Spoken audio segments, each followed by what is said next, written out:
Merhaba arkadaşlar, Örgü mü dediniz kanalıma hepiniz hoş geldiniz. Bugün sizlere bu halı kaydırmazla çok soru alıyorum. O yüzden halı kaydırmazları tanıtmak, nereden bulabileceğinizi, nereden temin edebileceğinizi söylemek için bu videoyu çekiyorum arkadaşlar.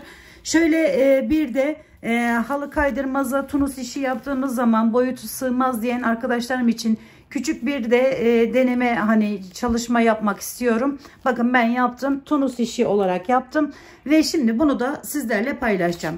Öncelikle halı kaydırmazlarımızın tanıtımına geçelim istiyorum. Bu 22.500 arkadaşlar, 22 TL'ye alınmış bir halı kaydırmaz. Bakın bunun boyu 60'a 150 santim. Daha henüz bir çalışma yapmadım. Bu halı kaydırmazı böyle İstanbul pazarı denilen eski bir milyoncular vardı.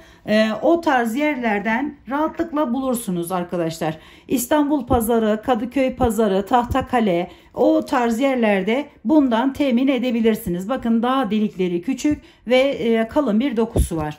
Şimdi bunu tanıttıktan sonra bunu da aynı şekilde bununla ilgili birçok çalışmam var. Daha delikleri bakın geniş geniş ve kareler üst üste geliyor. Bu biraz daha rahat bir halı kaydırmaz. Ama bunun şeyi çok fazla böyle sağlam ama diğerlerine bakaraktan biraz daha narin arkadaşlarım. Bunu da ben Tekzen'den almıştım. Çok büyük bir parçaydı. O daha büyüktü. Böyle halı malı yapacağınız zaman kullanabileceğiniz tarzda bir büyüklüğe sahip. Bunu da 40 TL'ye almıştım. Tekzen mağazasından almıştım arkadaşlar. Şimdi bunu az önce göstermiş olduğum şu halı kaydırmazı böyle metrelik olarak da satılıyor. Daha sonra şu var arkadaşlarım, şöyle kare kare bir çalışma. Daha henüz bununla ilgili herhangi bir çalışma yapmadım. Öncelikle nereden bulabileceğinizi söylemek istiyorum. Şöyle 15 TL'ye almışım, bakın 60'a 120, rahatlıkla bir seccade yapabilirsiniz. Dilediğiniz ipi kullanabilirsiniz. Bunu da aynı diğeri gibi Tahtakale tarzı İstanbul pazarı denilen yerlerden temin edebilirsiniz. Ben oradan almıştım. Daha sonra bu her zaman kullandığım, sizin de çok artık iyi bildiğinizi düşündüğüm halı kaydırmazım arkadaşlarım. 45'e 100 santim bunun ebatı ve 12 TL civarında. Marka hiç önemli değil. Dilediğiniz markayı alabilirsiniz. Bunu zaten hepimiz biliyoruz. Kanalımda bu halı kaydırmaz ile ilgili birçok videom var. Oradan da bakabilirsiniz. Ve son olarak şu halı kaydırmazım var. Şöyle biraz uzaktan göstereyim. Şu halı kaydırmazlar var. Böyle üzerleri desenli. Biliyorsunuz, takip ediyorsanız kanalımda da bu desenlerin üzerinde de bir çalışma yaptık. Önünü de bu arka tarafını da rahatlıkla kullanabileceğiniz bir halı kaydırmaz. Bu da gayet sağlam. Bunun diğerlerine göre farkı, bundaki çizgiler bakın böyle yan yana gidiyor ve burası da arkadaşlarım biraz böyle bombeli duruyor, kabarık duruyor. Bu da çok güzel böyle kalın kalın bir dokuya sahip halı kaydırmaz. Bunun da 120 santime 60 santim oluyor. Genelde metrelik olarak satılıyor. Dilerseniz bundan yolluklar, halılar yapabilirsiniz arkadaşlar. Gayet sağlam. Halı kaydırmazla ilgili herhangi bir aklınıza işte dayanır mı, dayanmaz mı diye herhangi bir şey gelmesin. Ben 6 yıldır falan kullanıyorum ve onlar hiçbir şey olmadı arkadaşlar. Sakallı iple yapın, ucuza mal ediyorsunuz. Çok ucuza çok değişik ve güzel şeyler elde edebilirsiniz. Şimdi bu çok soru alıyordu. Şimdi bakın, bu 60 santim bir eni var bu halı kaydırmazımın. Şöyle biraz daha şeyden göstereyim. 60 santim arkadaşlarım bu. Ve bunda daha önceki yaptığım çalışmalarda mesela köşeden başlayarak devam etmiştik. Köşeden başlayıp böyle gitmiş olduğum paspaslarım var. Ve arkadaşlarımdan aldığım sorular genelde bu şişe tığa, tunus işi tığına bu halı kaydırma yetmez, yeteri gelmez diye çok soru alıyorum. Şimdi ben de sizlere bunu yetebileceğini göstermek amaçlı bakın şöyle 3 sıra falan yaptım. Ve bu ters tarafını kullandım arkadaşlar. Alt kısmını kullandım. Şimdi burası da böyle yere temas edeceği için çok kalın oluyor. Güzel oluyor. Böyle puf puf duruyor. Bakın zaten sakallı ip. Bu arada sakallı ipin markası kesinlikle fark etmez. Dilediğiniz markada sakallı ipleri alabilirsiniz. Tahminen 5, 6 ve 7 civarında. Simlileri 7 TL olması gerekiyor. Şimdi arkadaşlarım hemen başlamak istiyorum. Bakın sakallı ipimi aldım şöyle ve bu da tunus işi tığım. Şimdi hep birlikte bu biri arkadaşlar bu tığ tunus işi tığı kısa olanı. Bu daha uzun normalde. Daha uzunları da var. Bunun numarası da hiç fark etmiyor. Bakın bu 3 numara. Şu deliklerden rahat geçmesi bizim için önemli olan. Başka tığın numarasının hiçbir şeyi yok. Özelliği yok arkadaşlar. Şimdi bunda bu tarz bir çalışma yaparken bakın hepsini sıra sıra zaten çok kolay, yeni başlayacak, ilk defa yapacak arkadaşlara bunu tavsiye ederim. Şimdi bakın nasıl sığdığını da hep birlikte görelim istiyorum. Şöyle geldim. İlk başlayanlar için biraz daha hani şeyden göstereyim. Şu şekilde alıyorum. Altlara düşünmeyin. Yeni başlayacak arkadaşlar altlara düşünmeyin. İlk başlıyoruz mesela bu örgümüze. Şu şekilde alıyorum içerisinden bakın. Hemen şu takmış olduğumu değil yanındakinin içerisinden alıyorum ve hemen bir ilerisinden çıkartıyorum. Ve şişimin başına alıyorum. Tunus işi olarak yapıyoruz arkadaşlar bunu. Çok farklıları da var. Kanalımı ziyaret edin derim. Halen abone değilseniz abone olmayı, beğenmeyi ve yorum yapmayı da unutmazsanız ayrıca sevinirim arkadaşlar. Gördüğünüz gibi hepsinin içerisinden şu şekilde çıkartıyoruz.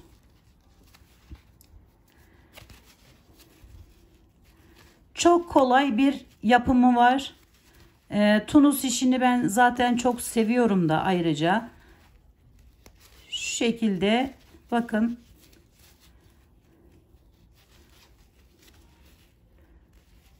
Her yerde bulabilirsiniz. Hem halı kaydırmazları her yerden bulabilirsiniz. Hem de bu tunus işi tığını, sakallı ipi dilediğiniz yerden, yani sokağa bir çıksanız böyle her şeylerin satıldığı yerlerde çok satılıyor arkadaşlar. Yani hani büyük marketlerde de bulabilirsiniz halı kaydırmazı. Büyük marketlerdeki genelde bu şekilde oluyor. Bu şekilde olanlardan büyük marketlerde bulabilirsiniz onları. Bu tarz olanları da böyle dediğim gibi İstanbul pazarı, Tahtakale pazarı, yani eski 1 milyoncular da rahatlıkla bulursunuz. Şöyle birer atlayarak bakın. Yani birer atlayarak derken şimdi şunu da mesela çıkardım. Şöyle yakından göstereyim. Şu çıkardığımdan değil, hemen yanındakinden ve karşısındakinden alıyorum ve toplamaya başlıyorum. Hemen yine devam ediyorum aynı şekilde.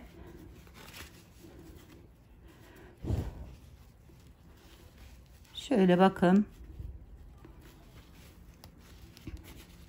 Çok kullanışlı. Gerçekten içiniz rahat olsun.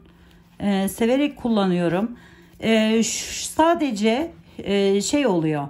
Hani bu tüyleri, sakallı iplerin tüyleri biraz toparlanıyor. O da hemen elinizle şöyle şöyle yapıyorsunuz ve geçiyor. Yani eski halini alıyor. Zaten sakallı ipler çok sağlam. Halı kaydırmaz da sağlam. İçiniz rahat olsun. Yapacak olanlar arkadaşlar, içiniz rahat olsun. Yapın. Kullanın. İsterseniz banyoda, isterseniz kapı önünde.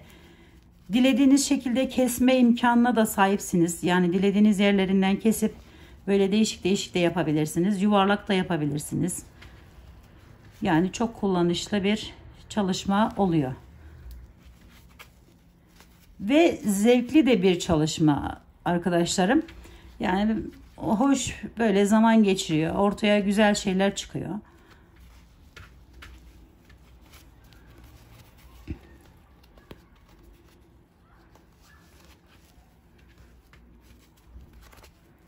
Her türden ipten de yapabilirsiniz.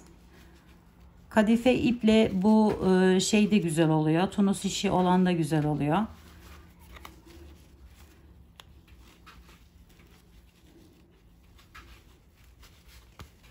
Evet, bakın topluyorum ve yarıyı geçtim neredeyse. Hala tığımda bu kadar.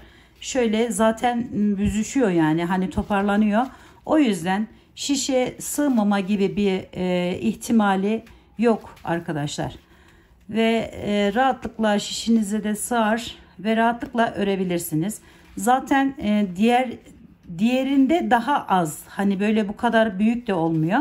Çünkü o köşeden başlanıyor ve tahta tahta, hani böyle kısım kısım çoğaldığı için kısım kısım da azalıyor.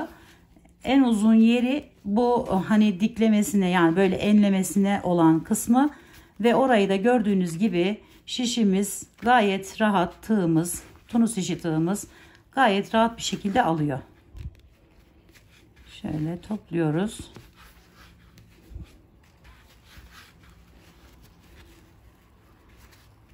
Bu şekilde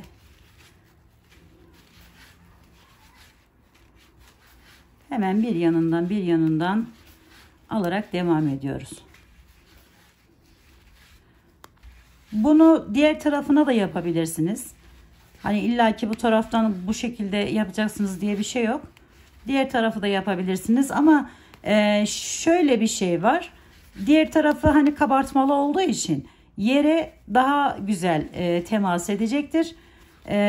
Onun için bu şekilde yapmanızı tavsiye ederim. Bu tarz bir halı kaydırmaz kullanacaksanız şayet. Şöyle bakın. Hemen kaydırarak birer tane alarak tığıma topluyorum.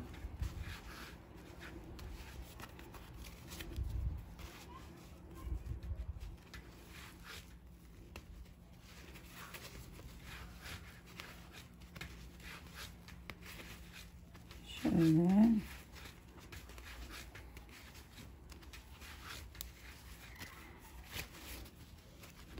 Bunu özellikle göstermek ve paylaşmak istedim sizlerle. Çekerken farklı bir iple çekebilirsiniz. O şekilde bir şeyim de var. Paspas çalışmam da var tunus işinden. Ona da bakabilirsiniz. Hemen yukarıya bir şeyini bırakabilirim arkadaşlar. Oradan bakabilirsiniz.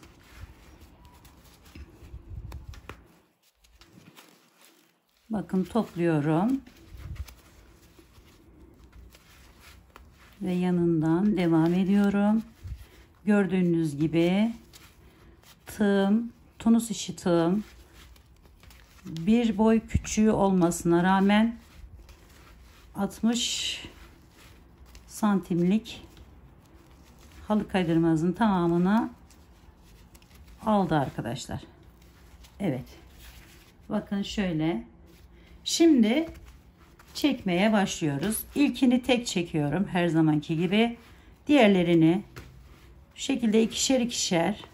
Bakın çok belli olmuyor ama şöyle ikişer diğerlerini çekiyoruz ve başlangıç yerimize geri geliyoruz. Bu çektiğiniz ipi dediğim gibi farklı da yapabilirsiniz. Renk katmak için şu şekilde yapalım.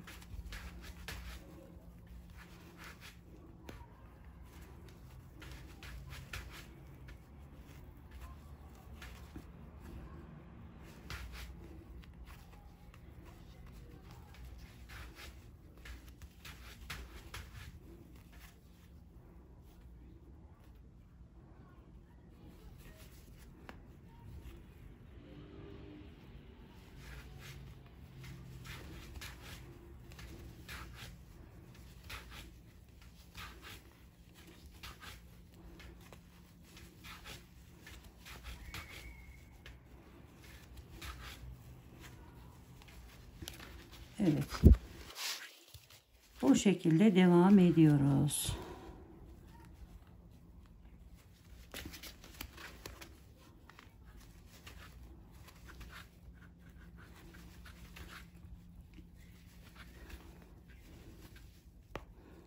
ikişer ikişer çekiyoruz arkadaşlar.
Gördüğünüz gibi az kaldı artık.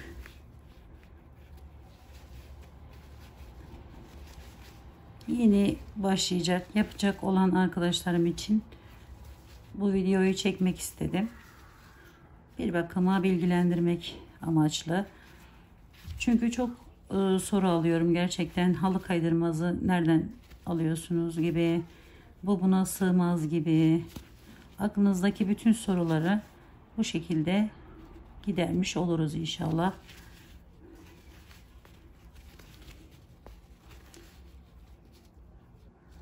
Ne halı kaydırmazın markası önemli, ne kullanacağınız sakalı ipin ya da başka iplerin markası önemli. Hiçbirinin önemi yok arkadaşlar. Nereden ucuza buluyorsanız alıp rahatlıkla yapabilirsiniz. Bakın böyle sonuna gelmiş bulunmaktayız. Geldim, bakın bu şekilde hepsini rahatlıkla aldı. Hem de bir küçük boyu ve diğer halı kaydırmazlarımız. Umarım seversiniz, beğenirsiniz ve yaparsınız. Dediğim gibi çok ucuza çok güzel malzemeler yapabilirsiniz arkadaşlar. Yapacak olanlara şimdiden kolaylıklar diliyorum. Bir dahaki videomda görüşmek üzere. Hoşça kalın, sağlıkla kalın, Allah'a emanet olun.